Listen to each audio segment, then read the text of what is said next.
painting, I'm also trying to understand the meanings of these names, sharing the same with you in these weekly vlogs. Very commonly used word or expression equal, equality, samam is the word in Sanskrit, and this is meaning equal. And we are going to understand it also from the context of the equality that we intend to have, diversity we intend to have. Where exactly is that originating from, and how can we achieve that? Supreme Power want to promote the idea of our objective interests or our interests in the worldly elements. This is also something much deeper. I can share a short note here. This is again referring to the equality. This name and the previous name can be split into two names or can be connected, is unperturbed by all times.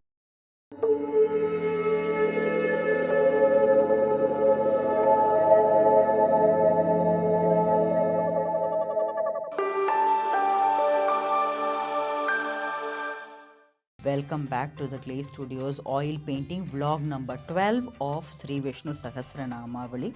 This is a series of vlogs based on the painting that is following the method of Calligram or Micrography, wherein 1000 names of Sri Vishnu are being painted. As I am painting, I am also trying to understand the meanings of these names, sharing the same with you in these weekly vlogs. We have already covered names up to 100. If you haven't seen those previous videos, please do so. We always cover about 10 names in each of the vlog, and together with that we try to understand some of the commonalities coming out of these 10 names from the context of some storylines from Sanatana Dharma, or sometimes I also take Bhagavad Gita's verses to compare and understand a little better. This video is going to cover 10 names, of course, starting with 101 to 110, and then we will also cover a very commonly used word or expression equal, equality. Samam is the word in Sanskrit, and this is meaning equal. And we are going to understand it also from the context of the equality that we intend to have, diversity we intend to have. Where exactly is that originating from, and how can we achieve that? At least a starting point. So we have a very interesting subject today to unpack. Let's quickly jump into that, starting with the meanings of these 10 names. First, the 101st name is Om Vrushakapahe Namaha. Vrushakapaye Namaha. This means one who showers all the objects of desire. It's a very interesting name. He is showering all the objects of desire. Why does God, or the Supreme Power, want to promote the idea of our objective interests or our interests in the worldly elements? This is also something much deeper. I can share a short note here. The interests of a human being, the primary interests of a human being, if they are satisfied, and all the wishes and objective needs, material needs are fulfilled as soon as possible, he is intending to look for self-realization, and finally, ultimately, wanting to set the goal high towards his personal purpose, which will be God Himself, reaching God Himself. So that's also a reason why He wants to shower whatever material needs we desire. This is the short meaning that I could come up with. That, let's move on to the 102nd name. Om Ameyatmane Namaha. This means one whose form or nature cannot be measured or determined. This we have discussed a lot in detail in one of the vlogs. Please do have a look at that. But in short, I can tell that this also relates to a discussion between Arjuna and the Lord God in Bhagavad Gita, where he is insisting, I want to see your real self. How do you really look? One who is formless, I want you to show what exactly you do and how do you appear. The active form of God is only visible for the eyes, momentarily, for the eyes, Arjuna, and he sees that it's really beyond measure and hard to grasp with a couple of eyes. And Arjuna himself says that, please stop this vision. I am done with it, or I am. He didn't say much about how he feels in the moment, but he really requested that please stop this vision. In a good sense, because it was definitely taking too much for him, for the two eyes to behold. Yeah.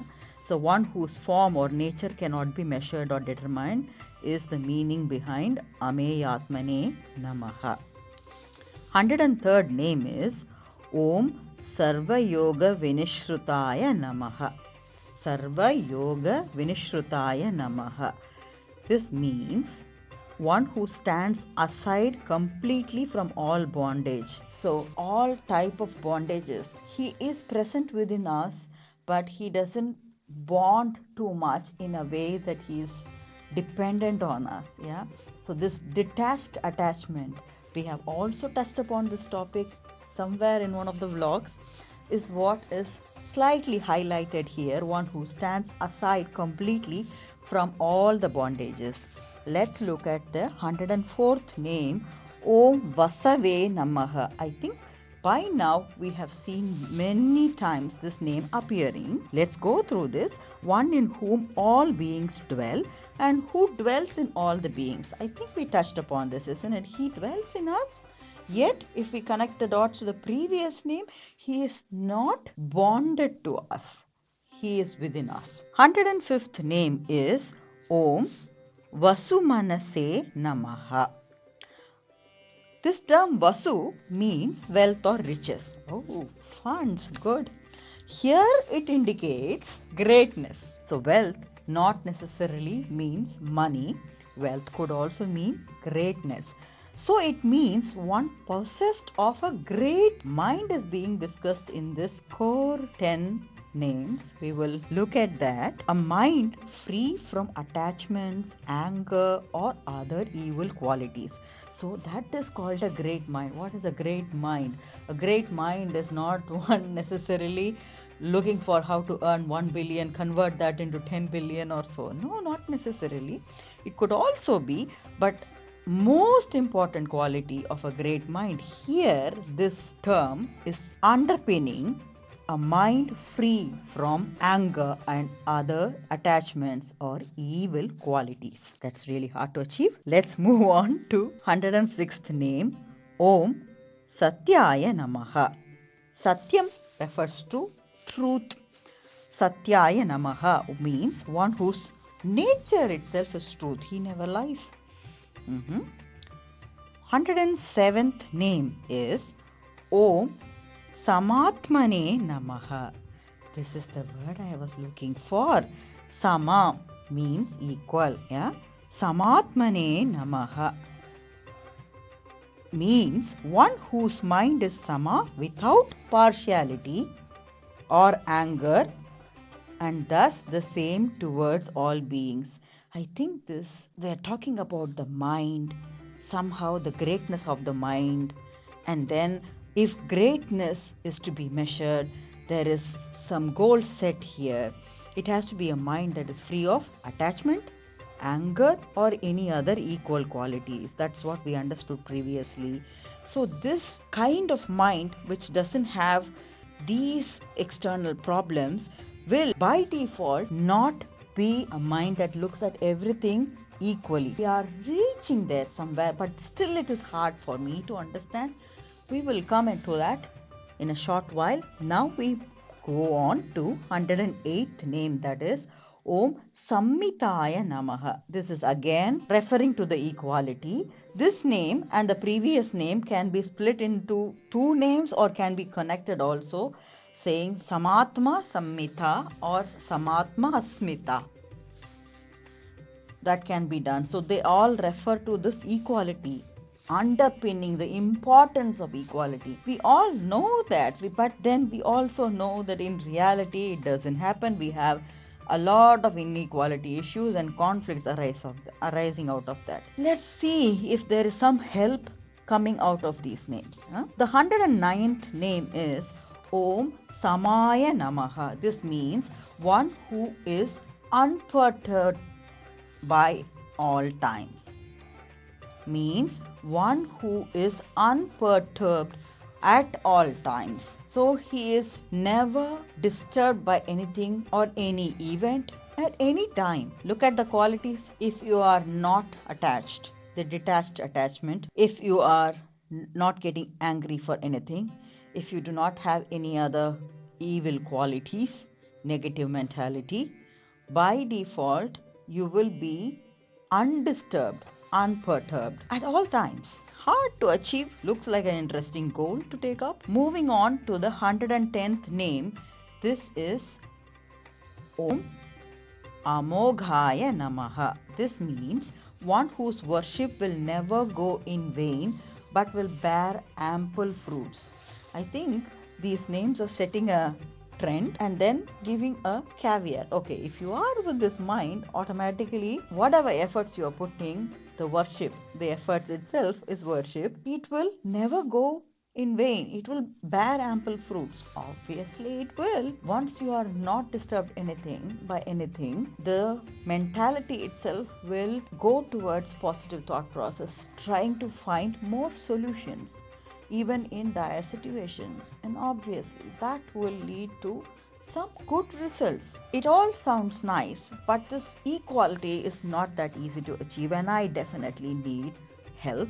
So I'm going to take the help of Bhagavad Gita to understand the word samam in the context of some verses from Bhagavad Gita. Let's do that. We are going into Canto 13. So I'm in Canto 13, verse number 28. I'll read it out and then we will look at the meaning. Samam sarveshu bhuteshu tishtantam parameshwaram vinashyatsva avinashyantam yaha pashyati sa pashyati. This means samam, equally, we know this word now. Sarveshu, sarvam means everything, everywhere, or in this context, sarveshu, in all. Bhuteshu, living entities. Tistantam, residing. Parama Ishwaram, super soul. Vinashyatsu, indestructible. Avinashyantam, not destroyed. Yaha, anyone who. Pashyati, sees. Sa, he. Pashyati, actually sees. Okay, so this is exactly trying to help you unpack the meaning of samam in the context of looking at everything that you have around you or everyone that you have around you as not just the persona but the super soul, which is the same. Remember, we say that the God is within every cell in our body. So he's the same within you and me. If we start looking at the super soul, then we see only the equality amongst us, and the level of inequality that we could identify just by the outer look of it starts coming down. What is destructible is the body. What is not destructible is that super soul. And one who sees actually sees it, is what is being said. Now let's move on to another the same canto, another verse, that is 13th canto, verse number 29. Samam pashyanhi sarvatra sama vishtitam ishwaram na hinasti atmanatmanam tato yati param gatim. Here samam, equally. Pashyan, now we know, means seeing. Pashyan, he, seeing certainly. Sarvatra, everywhere. Samavastitam, equally situated. Ishwaram, the super soul, na, does not degrade, that is hinasti, degrade. Atmana, by the mind, atmanatmanam. by the soul. Tataha, then yati reaches param gati, that is transcendental destination. So one who sees the super soul equally present everywhere in every being does not degrade himself by his mind. Thus, he approaches the transcendental destination. So this is our ticket to the destination. So this is a very interesting point to contemplate on. It's not that easy because in today's world, we often are identified with who we are, and with that comes a lot of assumptions already even before we open our mouth. Based on that, there are conflicts, and even without that, there are already existing conflicts. So even when you do not want to contribute, you will have to take some side. When we vote, we also not vote for something, which means we are already making a definition of what exactly is our choice, which is fine, but this is also a starting point of drawing the line and saying that we are different. This is needed as well, but at the same time, trouble at times of challenges, is it possible for us to see through and try to look at the equality within us, as the super soul within us is never going to be destroyed. It's going to be the same for you and me. Doesn't matter how old I am, doesn't matter whether I am a man or a woman, doesn't matter which country I belong, doesn't matter which language I speak. There are so many challenges, but still beyond that, can we rise above it? And even in that moment of conflict, can we take a time out to see that person as the same as you? It is really hard to see it. The personal experiences, I am also in the learning game. At times, I am also trying to see if I can manage to do that. And if I cannot, what I try to do is that I try to slightly move away from the situation, because being there also could raise the conflict, because we are having the argument and it's not coming to an end. None of us see a point in coming to a solution.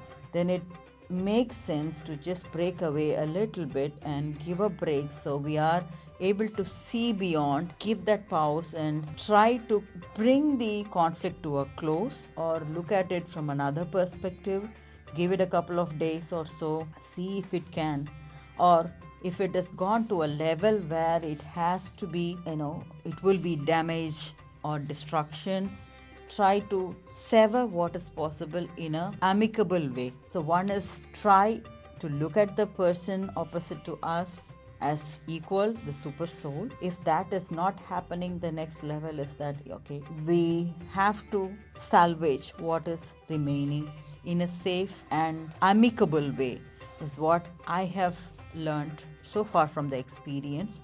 I think this is something we all need to work on. This will be work in progress for all of us. The goal is not to reach 100% done and say that, okay, I'm going to be able to look at everyone I see, everything I see equal 100% all the time. We are not God reincarnation. In this practical world that we are in the conflicting mentality that we are thriving on, unfortunately, we'll have to take one step at a time towards that. This is my strategy. Whatever you feel is working for you, please do share your comments. This is something I think by now you would have realized. The starting a few of the names were interesting. We had some solutions coming up from the book, but right now the verses itself is throwing us into another level of thinking, making us, pushing us to go beyond what exactly we are thinking at this moment and see if we can do one bit better tomorrow, one step at a time. Please do share your thoughts. While you do that, I will say goodbye, but before that, yes, I would definitely wish you to stay blessed, stay happy, stay healthy. See you again. Bye-bye.